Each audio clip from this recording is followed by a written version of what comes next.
the elephant is enyumba kafuso iza no kavunika bweti bwegira bweti kafuso kagwa. You get my point?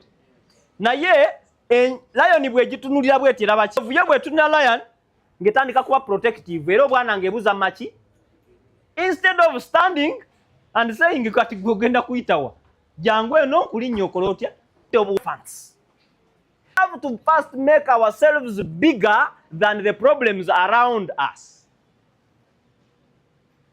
Now,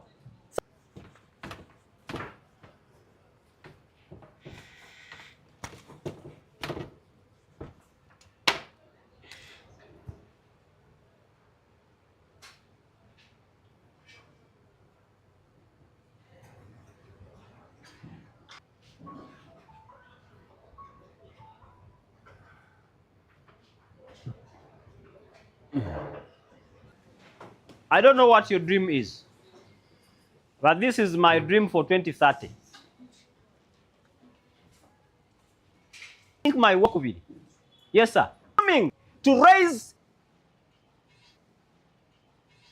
for example, kansoke tuvene kubiri ebiri serious, today kubiri ebirabika nge ebiri minor nenge ebirala bisu. How do you see my reaction? You think I don't see? Let me tell you, we have mastered the art of the game. Everything we do is intentional. There's nothing we do without calculations. Why? Because we know those are elephants, but we are lions. Does it make sense? Yes. So, if an elephant dares to shout, we know we are going to touch here and it is going to die.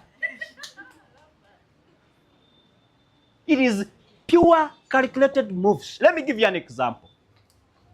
There is a company, my friend is called David Beck, is in the US. He sat down and created a company, and this company was a software generating company for all medical suppliers. This company was one of a kind, an original idea. Now the players then, that is about 15 years ago. The players then in the industry now decided to buy him because he was booming. Nasikiliza, ngatusene ku stock market. When you clock the stock market, so jifunziza my friend. When your company bids at the stock what? Market. Now, kati ne bala bango nagenda kufuka giant ne bakola olukwe lw'okujja okukola ki? Okumugula. Omusajja n'agamba sikola ki? Situnda. Na yakajja mpale nywera migua simanya biroto byaki. So ne bajja ne batandika okwogera ba staff ne bamukyawa n'omukyale uwe waka n'amugamba my friend kyoli mu kukola olai katokola ki kyoli mu kukola olai katokola ki tukitege interview n'asituka n'ayogera ekyama bife biki corporate social responsibility mukategedde. If a company is referred to as a corporate company, it must be able to do corporate social, which is called CSR. CSR. Kakati, waliyo kye bayita corporate espionage. Bwe yayogerera nti company yange, company eri eyina contract eno bweti ne bweti ekyagaanya okukolebwa. Ne bamubuuza ssebo wagitegedde otya oli mu kye bayita corporate espionage. Eyabadde yayogera ng'akuba oli ebituli kati essaawa zino ali mu mbuga z'amateeka bali mu kufayiringa musango gwa corporate what? Bwe batyo bwe bawangula kikampane ba investors ne bayiika omusajja n'afuna funding. Now David Beck is the biggest is the biggest software supplier to all the medical supplies in the entire world up to today. Bwe yatunuulira enjovu nga yekalakaasa n'ategeera nti nze ndiki mpologoma. Kyova olaba mutabani wange namutuumye Ntare. Ntare means a lion. Ntare means a what? Empologoma tebuukabuuka. Ekozesa nnyo okubala because ne bwekuba kudduka tedduka nnyo. Ebala nnyo ziyitira wa? Okyegedde? ziyitirawa. Aha, kakati bwe zijja nkwata wa era nkwata eri wa. Okategedde? Epima bubaza ebaza buki? Kati ensi yakubaza naye oteekwa okuba nga obwongo bw'omaze okubuteekamu okumalirira okwenjawulo. Determination of the highest order. So bw'onomala okufuna determination of the highest order, now you're set to go. You're set to go. Everything you'll touch shall be as if it was planned and meant for you. Mukategedde bulungi? So eyo yonna, I'm digging foundation for what we call self what?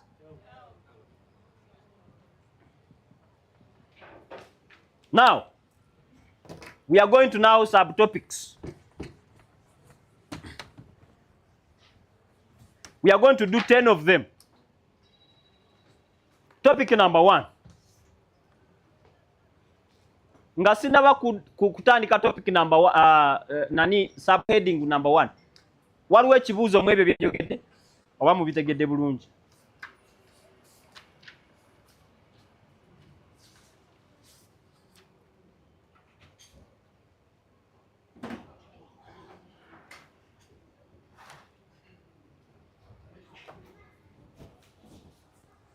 I want an interactive class. Buuza nekyomanyi. Okategedde? There is no problem in asking questions. So, awo tuli fenna oba waliwo ekibuuzo? We are together? Together, okay, number 1. One of the most important factors in helping yourself to become a better person, zip up.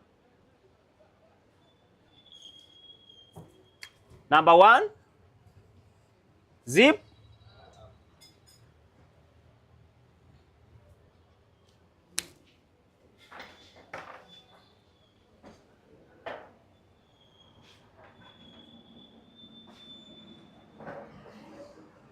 The wisest are the people who are the most silent. The wisest are the most silent. How do you measure whether you're silent or loud? Remember, there is a saying that says that empty things make a lot of. Why are you the one to make judgment on everything? Gwomanyi abakalioki, gwomanyi abalunda embuzi, gwomanyi abenkoko, gwomanyi ebya politics.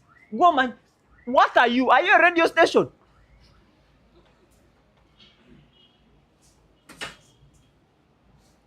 Stop being an all-knower. There is what we call being good at everything and being a master of none. Are we together? Okay. Take me for example. You will hear me talk about so many things, but around the same field. Have you watched that? I talk a lot about a lot of things, but around the same what? Because I understood this principle in 2009. I don't know where you were. Most of you were in maybe okusinzira katinga mutabani wange ono, I think he was in P1. So 2009, I learned that you have to zip up.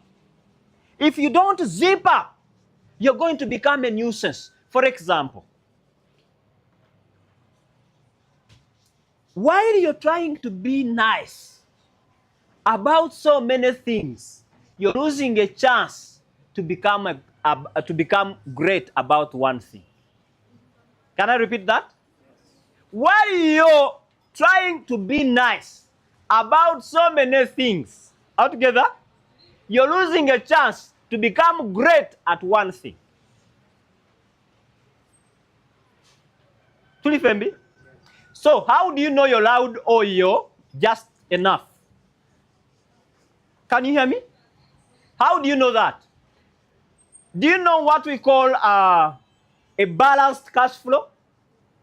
A balanced cash flow is when the income is greater than the expenses. That is a balanced what? Omanyika tibali bamu economics olio wamwe. Or economics soko muleke, forget everything you have studied in class, because what we are talking about is not in class. Balanced budget. Balanced budget is when the income is equal to the what? That is, how can it be balanced yet? A balanced budget, you must have surplus. That is a balanced what? Eba te balancing eryato liba lyaguddeyo dda kubanga eziyingira bwe ziba ziyitamu kati gwoyogera ki. So make sure your mind is balanced. What you enter through the ears, the eyes, the nose, the mouth, buli kyoyingiza kakasanga ekifuluma kitono.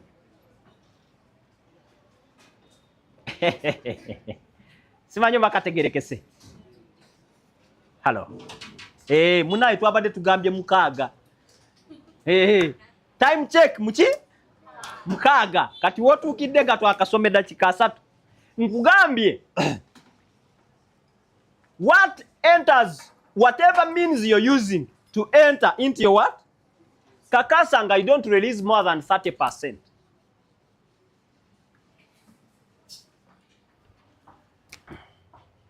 Inflow 100%. Then outflow 30. Here you qualify in this principle.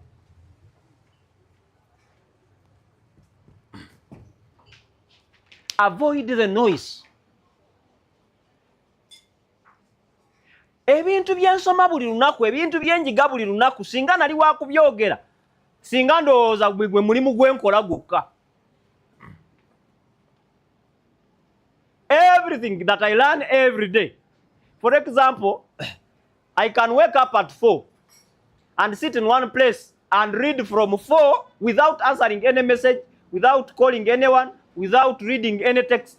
I read from 4 up to 6 a.m. in one what? One place. Phones in silence, one place, one concentration. Maybe I have a cup of hot water or something. Naye nga ndi awo ndi mukola ki? Kati ebintu bye mba nsomye ne bye ndowoozezaako omanyi tusoma mirundi 3. 1 nga tuwuliriza. Are together? 2 nga tulaba oba nga tusoma n'amaaso. 3 nga tulowooza. Osobola okwesomesa nga bw'okola ki? Bw'olowooza, you create an idea. So make sure with the inflow, are together, is 100% and the outflow is. Let me give you an example before I leave that statement. Once upon a time.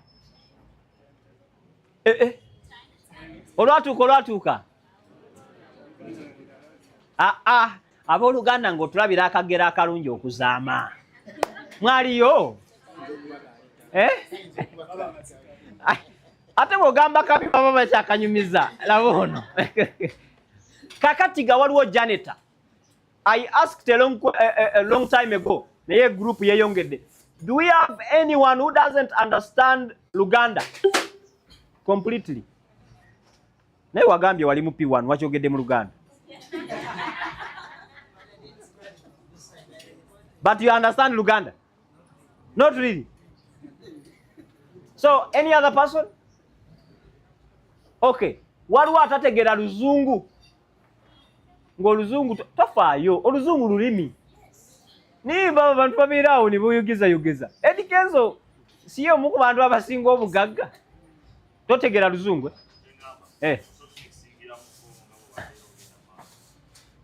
Okay. Kale, ojja kwegatta, ojja kuyiiya. You use the gesture. Waliwo omusajja cleaner, janitor. Omusajja ono ng'atudde ng'abeera mu company. Ng'omusajja ono abeera akola ki? He was cleaning every day. Nga cleaninga. Kati yabeera ng'amanyikiddwa nnyo. Omanyi omuntu atuuka nga olw'okuba abeerawo awo talina lugambo lwakola, musajja abeera musirise, akola kyamuleese, he became almost invisible. Mu company tutegerekese. He became what? musajja ng'akola gwamulese na cleaninga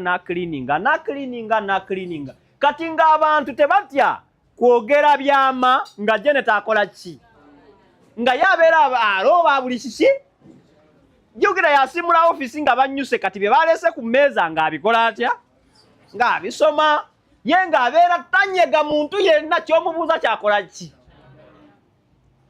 nga ne bwe baba boogera ebyama ebyenkana wa ono kirina tebakola ki musajja wattu beeka nga talina buzibu gamba nti talina buzibu bwonna. One day company ne bagikolera olukwe lw'okugisuula. Conspiracy is a very big thing. Conspiracy is a very big what? Kale gwoyinza okuba tokimanyi naye company ezigudde because of conspiracy are many more than those that have failed normally. Kanka kudiremu big companies like YP and other things is this good day olwa conspiracy nyingi okusinga ezo ezigudde ki sigenda kumenya manya negwe ddayo olowooze company nene ezo olowooze kazibu kyakazisuula ezo ennene ezaagwa wano mu Uganda nebweru. There are very many big things that have fallen. Ezinaku mati muzirabye wano zaani what would because zaali zikola ki zitunda si kyekyo naye zaagwa ki there is conspiracy kati ne bakola conspiracy olukwe ne baluluka Janeta baba bakuba amasimu ng'akola ki tanyega n'asiimula mmanyi ogwandeeta wano n'akola ki n'asiimula now CEO ne gamutabuka n'anoonya nga talina kyalaba. One day obwongo ne bumugamba naye Janet ono tayinza kubaako kyamanyi kubanga ndya anzita ali munda waki naye I can't tell nkoze meetings simanye who can tell me this information. Bwe bayita Janet okwogera Janet yava ku luntono n'ababuulira olukwe lumaze emyaka 6 n'agamba gundi ne gundi ye yakitandika kati gundi najja n'abeegattakaawo gundi n'ababuulira from A ne Z n'ayitawo all together Janet n'ababuulira ne meeting eddako weegenda otuula n'essaawa because he knew everything. He was invisible in the what? Indeed, they followed up. They gathered evidence. Nabo ne babakwata olwa corporate what? Espionage. Ne babakwata company ne bagitaasa okukola ki? Naye nga yali ebulako katono bwe kati. Ekola etya? Because this guy had zipped up for a long time. When he said something, it carried value. Otegedde? Bero omuntu oyo gwe bagamba nti oyo tatera kwogera naye olaba leero ayogedde. Otegedde? Kyoyogedde kibeere nga kizitowa okafunye bulungi. This guy bamuwa omulimu n'afuuka head of security intelligence mu company enene n'afuuka head of security what? Abadde Janet nga wakufanga ki but because he understood this principle of zipping up abagagga bonna boolabye kati kankuwa for example Ntakke omusanga dinga ayogera Sudiru omusanga wa naye Roza tayogera naye boogera kiki they know how to zip up. Hamu yagenda n'azimba eri ku mazzi ayawukana na nnyanja. Those are the people we are talking about. Tugende ebweru, that is the same thing. N'abo aboogera n'abo abakola ki aboogera ngaba Elon Musk they only speak less than 30%. Kuche balina. You can't read me mbugo omanyi nnyo Obed otya 70% omanyi kyekitegeeza. So just weefula bwefuza akola atya amanyi naye nga toyinza kukola otya. So zip up. Example number 2 malirize. The same company waliwo omukyala bamuyita Rebecca afaanana n'omukyala ono situka gwe bwatyo ng'ono bw'omulaba bwatyo bw'afaanana Rebecca was a very hard-working lady, very hard-working. Nga mu butuufu alinya amadaala okuva ku being a receptionist, secretary, kati ng'ali ku vice presidency. Rebecca nga kigambibwa oluvuvumo lugamba ye president wa company, wa group of companies akola ki addako. In one evening alinya elevator n'alinya n'omukyala gwe bayita Janet. Janet ye yali afaanana ono wa galubindi. Bawubireko. Aha. Oyo ye Janet oyo. Kati balinya elevator, Janet na complaining nagamba naye nawulidde bagenda kusala ku budgets. Rebecca namugamba kituufu kakati company egenda kusala budget naye company nerabika ina amabanja geta tukola ki? Geta tugamba erabika inayo mabanja naye CEO alabika inamu obuzibu nga ye. Naye bagala kumukyusa batekewo CEO muki omulala. Wabula kyensaba Mukama atuyambe tusigalewo. Yamala eddakiika 2 ng'akola ki? Ng'ayogera elevator nekola ki? Neyeggula ne baawukana. Rebecca teyamanya nti omukyala gw'abadde ayogera naye mukyala w'omu ku ba board of directors. Abasalawo ani president addako. Kati mu lweggulo olwo lwennyini ku dina Janet bamanyi ku lugambo teyasirika. That very evening Janet said everything to his husband. Husband took the same information in the following morning in the board. Urgent board meeting was called. Why? The lady we have been trusting with everything in our company is going on splashing everything to everyone. Kati ekibuuzo. Rebecca, what was the purpose of the information Rebecca was giving? He was just forgetting to zip up. She did not understand that the 2 minutes of the purpose of the speech cannot be quantified or qualitated. You can't know why she was, because teyayogera nti ataase. Janet gwe yagamba teyawulira bulungi. She did not feel better because of her speech. So she just proved to be so stupid. That is how we sound whenever we comment on everything. So great people don't comment on everything. I have a lot of political knowledge, but I don't comment about politics. Altogether. I have a lot of mass communication knowledge. Nandibadde nze mbeera ku buli TV. YPR's platforms over 16 shows in 1 week. But you'll never see me on one TV. Not because I don't have words to say there. We all know I can have words to say there. Actually, I'm one of the few people that have gotten first class super busolya bwokka in mass communication. One of the few people. No defending research methods. Yeah, mass communication. No funamu A+. This is not very easy. 4.8 was the GDP I got. You get my point? So, my point here is, not everything you say must be said. Rebecca lost all the hard work, everything she had worked for the last 15 years within just what?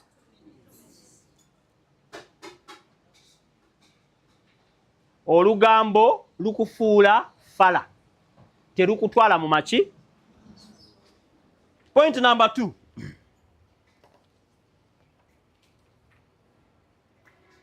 Intend to be rare. Manyi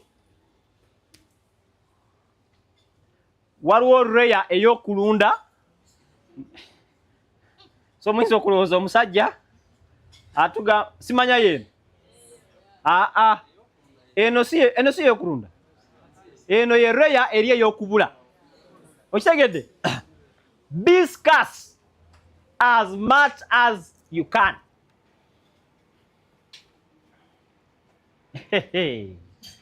Woo! waliwo akayimba bakayita batya ono omukyalo ono this Muganda lady nakanwaji Winnie Winnie Nwaji Winnie Nwaji said nga abayimbi abakola concert buli mwezi namwe muŋambe mute mubumanyi mbuze mbanyumiza gotomanyi kayimba tugambe nga abayimbi bobisuka bitungununa bobikola kibikayirira oluyimba lwo temulumanyi akayimba bakayita katonotono aina lyrics simanyi kale kubiyimba naye aina waliwe yagambira nti ng'omuyimbi akola concert oba ekivulu buli mwaka gye bigwera ng'asaabulukuse nga tali muki. Do you know how many invitations Obed Ben gets every week? Eyakulabye jjo, eyakulaba omwaka guli, gwe mwasoma naye, onakwagala. Now, my question, where will you be and where will you not be?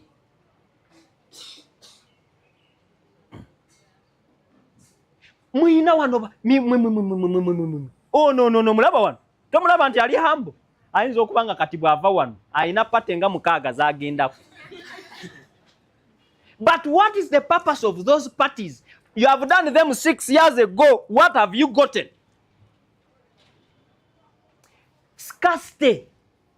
Scarcity gives you focus. Now I'm giving you the purposes of scarcity. Intend to be rare. Number 1, it gives you focus.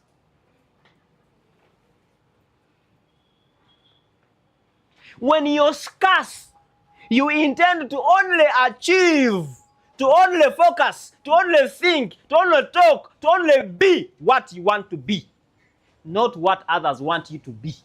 Whenever you go on those parties and those places you have been invited, every time you have a no. Ekibulako kukuyita malaya.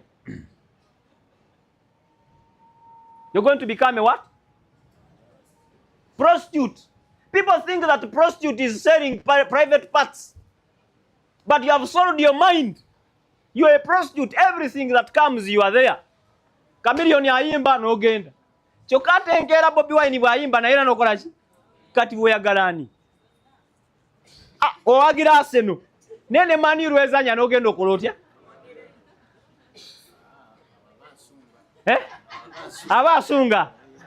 Unabimanyi bulungi. Tegeeza musunzi. Omulabye ono. So, waliyo obudde bw'okuwagira? Waliyo obudde bw'okola ki? Naye bannange it's okay today mubya serious.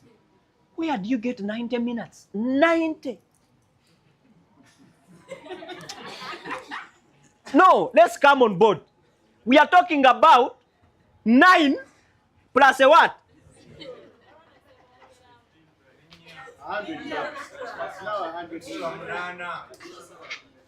2 hours. That is 120 minutes. We are talking about 120 what? These are 2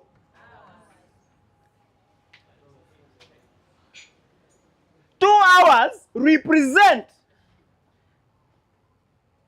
186, 400, 160, 170 to 800 seconds.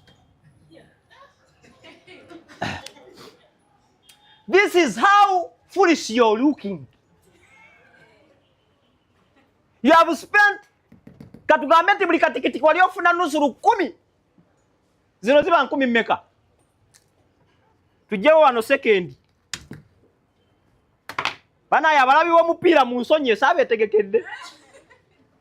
But I want to show you okiyingiremu ng'okikola otya?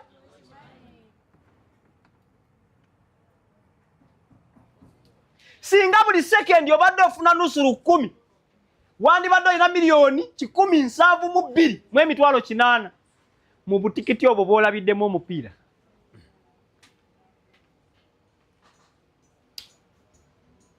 So don't go there and sleep overnight. Banaye mwayiza okusaba. Let me show you something. Come.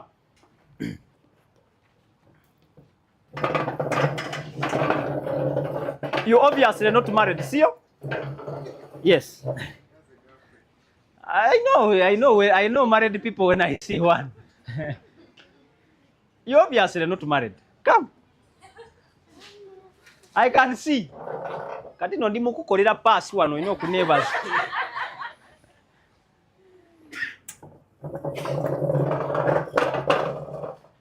Now, I want to show you something. Now, I'm talking about 2 people. One is the one watching what? Okay, one who is spending 1.5 hours or 2 hours watching a movie. Woo! Moreover, an action-packed. Another one who is praying so hard. Kakati gwe sawa ya kufa. You're going to pretend as if you're dead. Eh? Unasikiliza? Aha. But die. Now, your job. Come, big man. So, your job is to cry. Your husband is dead. Eh? So, I want to see if you're good to marriage, whatever. Babeta? Hey, marriage material. I want to see if you're very good. Because if your husband dies in a moment like this, how loud you cry? To take it and to go serious. Now, you are my disciple, you are Petero. I'm Jesus. You get my point? So this is Lazarus. Katibao yani. My friend is the Jesus. This was my friend and he is dead 4 days now. So you have seen me come with Petero. Now you're going to cry. Cry out loud. She's a very good marriage material. What is the problem, my friend? Yeah. Okay. Don't worry. Now, me, Jesus, has come, and I have come with who? All together. Now, in the Jesus Ibuentuka, remember, I have the capacity to resurrect what? All together. Now I tell Petero, go and open the tomb. The tomb is closed. Entana ziri bayingiranga mu nyingire. Tebyali bine bya case. So, open the tomb. Just to remove something and take it. Aha! Oh no, Petero alaika yabazikako. He's experienced. Now, me, Jesus, has entered now. All together. I am doing my magic. Wake up. Aha. Ochali musibe. So, I have resurrected who? All together. Nasikiliza. I come out. Me who? Eh? I'm showing you something very supernatural, a life-changing lesson. Now, I call Peter again. Come and untie. Musumulure.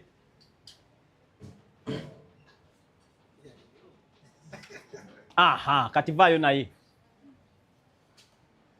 Okay. Kwati gwanda genda ne mchala huu.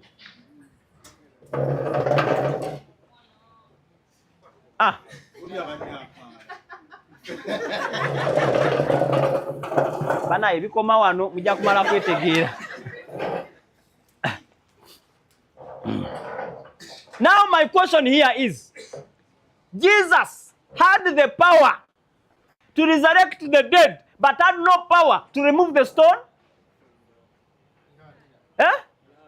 Does it make sense? Jesus had the power to resurrect the dead, but had no power to untie the dead? Because yebo yafani ya musumulula. Era ni yajawe jinja. You get my point? The answer is, Jesus does not do what man can do. Simanyo wa mukategede. This is a life-changing lesson. Stop praying for God to bring money to your pockets. That you can do. And Jesus is not going to do that. Never over. Bana yabata David to be no come and ugenda kutwasiza amataala. Those can take somewhere. You maybe put something ekakwata.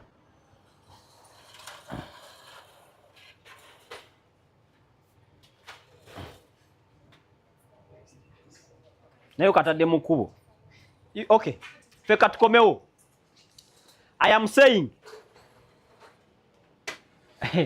Abaganda balina olugero lugamba kasobezanga ekiwalata ky'embuzi ekitekerera omutwe ne kikwata amaki amagulu. Kakati mugenda kulwala ebiwalata ku magulu mulimu overnight. Yasuze mu overnight sawa nya yebasa asaba bugagga notunulire endiga. Koze era bazita ndiga. Okusula mu overnight okiro kiramba ng'osaba ate enkeera ne weebaka emisana. Kati bwe tubala seconds zaawe ojja kwewuunya. The time you have spent, I am not saying praying and fasting is bad. No, I'm saying don't pray for wrong reasons. Ebizibu bya 200 million. Simanya bamanja, ebyo si bya Katonda. Those are our things to handle. Feke twegenda okusaba kiri kimu. Mukama nyamba mfune okuganja. Out together. Mukama nyamba mfune connection. Mukama nyamba ompe okumalirira. Okumalirira. Njagala kukola kino. I want to lose this habit. Naye nyamba mfune okumalirira okola ki? Okukulemerako. Mpo okumalirira sobola okusoma course eno. Njimale. Mpo okumalirira. Don't waste your time praying for success. Success is not an event. Kawandike. Success is not an event. Success is a process. Some of us will have sped up processes. Others will have delayed processes depending on how equipped we are. Are we together? How soon you get there is how equipped, depends on how equipped you are.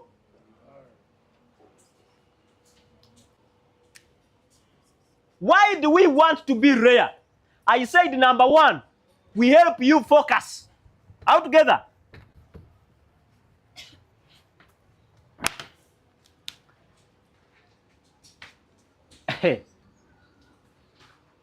At a later stage, I'm going to tell you about what I defined as success. Yesterday, I had invitations, over 6 of them. 6 invitations. These were very important places I had to attend to. But none of them did I go to.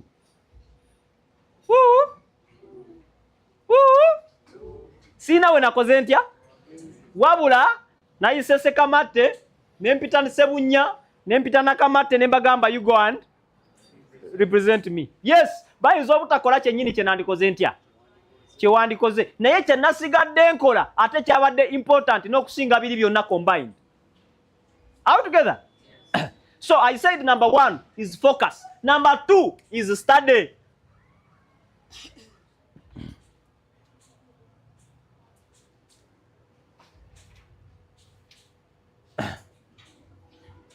Once we study,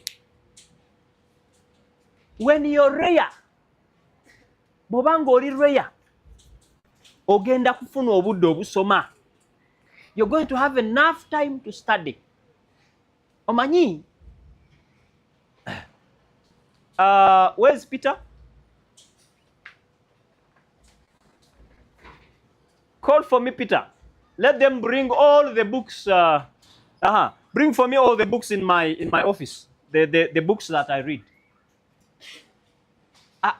Bw'otasoma tosobola kufuuka mugezi. The moment you stop, kano kawandiki. The moment you stop studying or learning, ignorance sets in automatically. Can I repeat? The moment you stop learning, ignorance sets in automatically. Gwe kasito soma kulekerawo okusoma. Simanyi kiki kyoyagala. Because all of us have what we call places or points of improvement. Waliwo bye twagala okubaako nga tukola ki? Nga tukulaakulanya. Kati ekyo kyoyagala okukulaakulanya, it could be health, it could be success, it could be business, it could be marketing. Waliwo omukyala agambye digital marketer. It could be digital marketing. Waliwo digital marketing tools ezizze empya eza AI. Oyo zimanyi. Waliwo 3D animations. Waliwo ebyo ebintu ebiri awo ebyenjawulo. There are a lot of things you have to learn. So, when you're there, you focus and study. You study a lot of things about a lot of stuff. A professor is someone who knows so much about something. But a genius is someone who knows so much about so much. Nkugambye, a professor is someone who knows so much about something, a particular small thing. Are we together? Yeah. But a genius is someone who knows so much about so much. Because how do you tell me ubwongo bwo bwakoncentratinga ku bagita batya medulla oblongata? I'm an expert in medulla. Kati medulla bwetali baawo. Ewaka gyolya, medulla gyolya. Bagifumbanga kya misana. Emisolo bwe jijja gikubuza medulla. You need to know tax, you need to know the law, you need to know the political stability. Huh? Before you make an investment, you should look around a lot of stuff. What are the factors of production? What is the economic saying? Huh? Yes, put them here.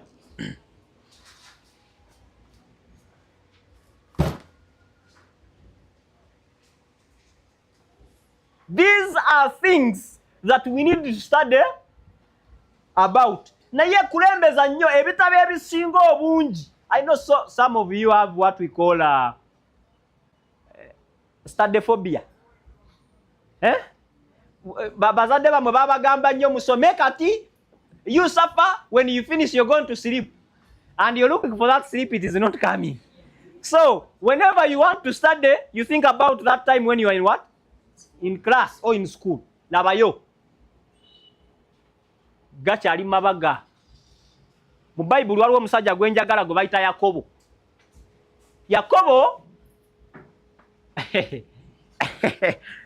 Yakobo yakolerera omukazi, yafuna kaddemu ke nga kalungi, n'akegomba, n'agamba kati kano kenkola ki? Ne bamugamba kakolerera emyaka 7 taafulu, omukazi si wa bwerere. Era mwabagala okwasa abakazi b'obwerere, muli ku kakyamu. Actually, you're doing a very wrong thing. That woman will not respect you like the one I have does. Nzo wange namusasula cash. Zanya n'embuzi gwe. Kakati. I'm saying, bwe bamugamba emyaka 7 n'agamba no problem. I love the what? I love the woman. N'aleeta akasajja ne kakola emyaka 7. Kati akasajja kakolerera ani? Omukyala gwe bayita Rakeeri bakwitani gwe. Wano ko lwaleero singa nze kasajja ako nga nkolera Regina. Nagenda okumaliriza nga bampadde mwani? Oscar. Oscar mukyala? Okategedde? Nakolera Regina bampadde mwani? Oba Askari oba Oscar simanyi. Naye kyonna bampadde mwoyo gwe nkola ntya? Kyokka nze mmemme yange yagala ani? Akasajja kagamba eyo loosi nono ngenda mutwala ng'ennyongeza naye ngenda kukolera ani? That is the determination I'm talking about. Kakati nawe yasoma nomala degree yo, that was a loss. Kakati soma buki? Let me tell you, with my first class degree in mass communication, manyi okusoma amawulire twanzanyisa nkola game.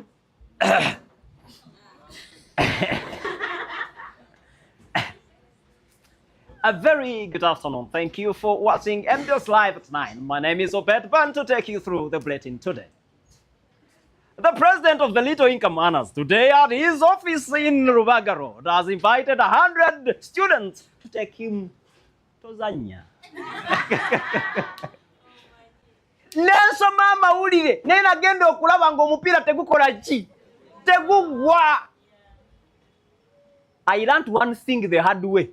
If anything hurts a journalist, all they can say is talk about it. They are like women. Munamawulire. Chimanyi kati bagenda kuyomba. Naye muyombe. All they can say about a problem. Woo-hoo. They talk about it. Finish. Naye fe twabadde twagala luguudo. Abayitawo I think 2 years ago. Oluguudo olwo terwali wataka, si ndio? We went to KCC, mulabye mutya. Kiki ekiganyi kakyakabulamu.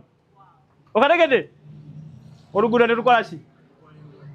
Kati jjo twabadde twagala kuziba mwalo ogwo nga mazzi gayitawo tulaba bubi. Era ne tuddamu tubayita KCC ki ekiriwo? Tukole tutya? Problem what? Finished. That was the life I was, a life that can transform. Not the life that can talk about the transformation. Dayokolotya. It is hard, it is bad, it is heavy, it is boring. That is the way to go. I'm sorry. Maybe you came for motivation. I don't have any. I'm telling you the honest truth. You have to study that thing that you want to become good at. For example, I have been to 130 countries. The world has 195. Nakakozesa passport meka. Nenge soka. Nesoka tena mara ku myaka 10. Okategedde? Nesoka tena mara ku myaka ki? Because my first time to travel was, I think was 2013. Naye okuva olwo bwe nsanga awali enkoko awonedda. Bwe nsanga awali ente lindako endiga wait. Naye kandaba awali enki? If you are goats, I must come for you.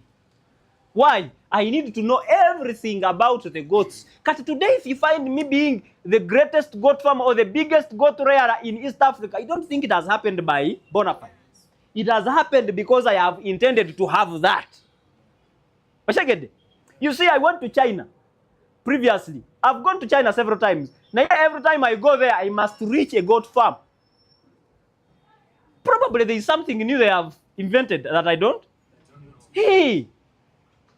Naye gwe wogenda mu master class no somayo bibiri ngodayo nga webaka ngo omutwe guddamu gumerako empumbu. Ogenda okudda nga out together. So, look here. Some books are very old. Some books are very what? Old. Gifted hands. Success is a choice. Ego is the enemy.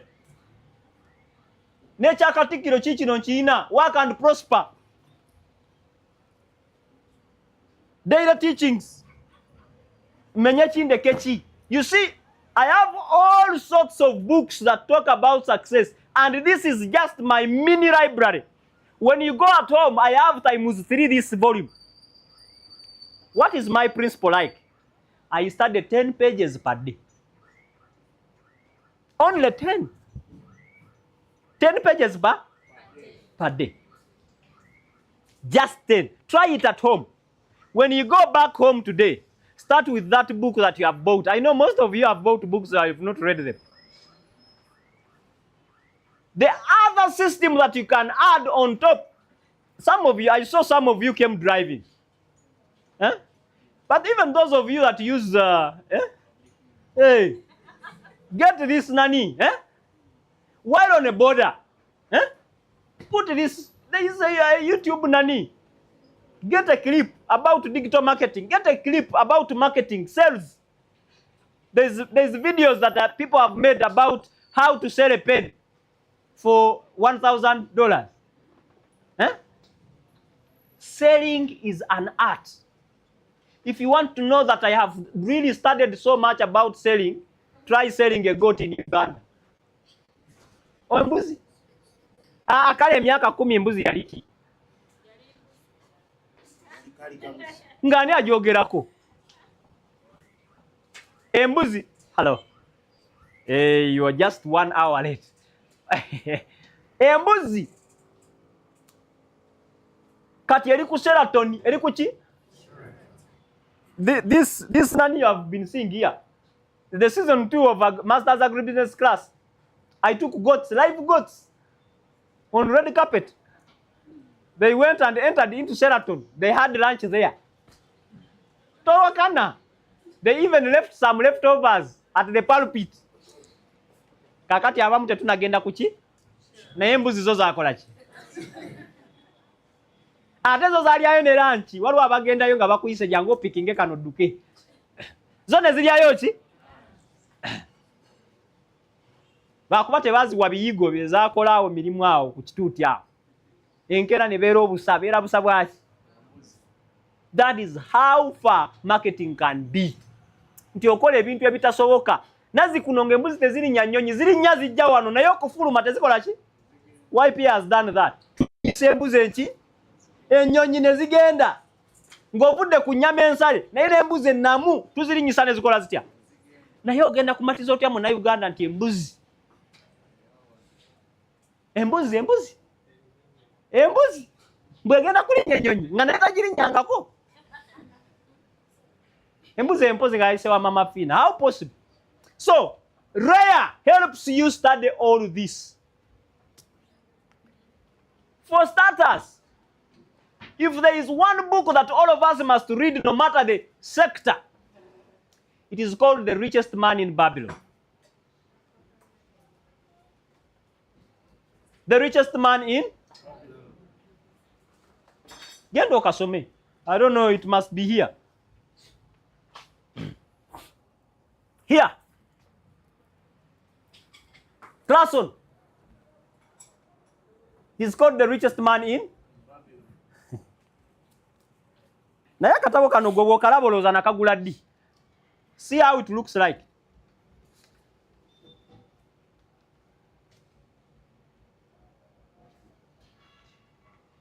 Kankolage buno bwe nawandiika. Okalaba? Necessary expenses will always grow according to your income until you protest the same. Batumiddeko abafunye ssente nga buli kaseera bwe zeeyongera nga naawe weeyongera okubaako bye weetaaga. Money is lost. It just finds a new way. Money is never lost. It just finds a new way created by he who knows how. Esente tezibula. Naye zisanga amakuba amapya agakategekeddwa abo abamanyi butya bwe bazikola ki? Bwe bazinoga. This book will tell you that if you go to Cafe Javas, that is not you eating the money, but it is Cafe Javas collecting his money from you. Temukategedde. How do we enjoy life? Mikono juu. How do we enjoy life?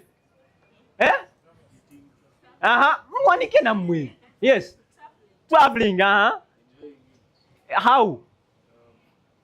How do you enjoy life? Eating. With what? With money, You buy a new cloth, You say engine is ani? Engine buy what you enjoy set. Now, if you come here to Mbuzi Choma and buy a plate of what? Mbuzi Choma special, Era toddayo nga tolide ku Mbuzi Choma special. Mbuzi Choma special. Eba yakutise sente zaayo okuva gwe gye wazijje ozigireetere wano. Woo! Okategedde? So you need this book more than you need your life.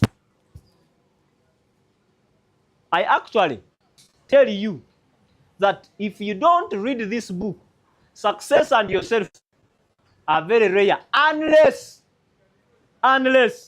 you do what this book tells you unknowingly. Tewali mugagga yenna atalina katabo kano. Of course, the second one is Rich Dad, Poor Dad. This gives you, actually, it helps you change your mind about the education system, about the foolish thinking system. Foolish thinking system, chechi. 1 + 1 makes a bundle.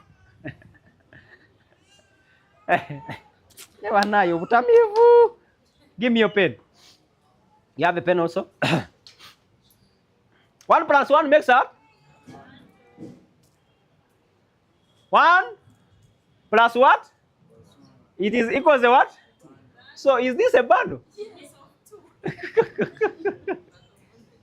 This is not a bundle. A bundle is a group of what? Of big things. This is not a bundle, this is two. And remember, it is not 1 plus 1 actually. It is 1 by 1. Woo! Or 1 divided by, because by means either multiplication or division, sindio? So 1 by 1 equals 1, not a bundle. So there are things like money is the root cause of all what?